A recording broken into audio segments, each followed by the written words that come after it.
নমস্কার বন্ধুরা, আমার চ্যানেলে আপনাদের স্বাগতম। আজ আমরা এমন এক কাণ্ড নিয়ে কথা বলবো যা নিয়ে ক্রিকেট দুনিয়ায় রীতিমতো শোরগোল পড়ে গেছে। হ্যাঁ, সেই ইংল্যান্ড সিরিজের কথা বলছি। সেখানে আমাদের কিং কোহলি খেলবেন না, কিন্তু কোহলি নজর রাখলেন সব দিকে। ভাবুন তো, সিরিজ শুরু হওয়ার আগে হঠাৎ করে কোহলি অবসর নিলেন। আমরা সবাই ভাবলাম, এবার বোধহয় ম্যাচটা মিস করব।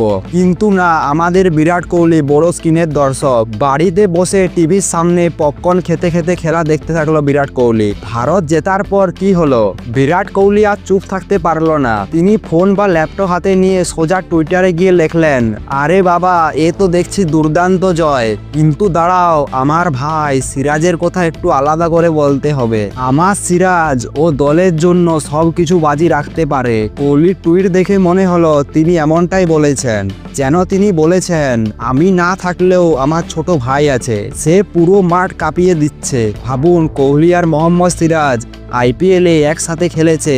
এখন সিরাজ হয়ে গেছে কোহলির হিরো। কোহলির সেই পুরনো আগ্রাসন এখন সিরাজের মধ্যে দেখতে পাওয়া যায়। এই সিরাজ আসলে যিনি কোহলি।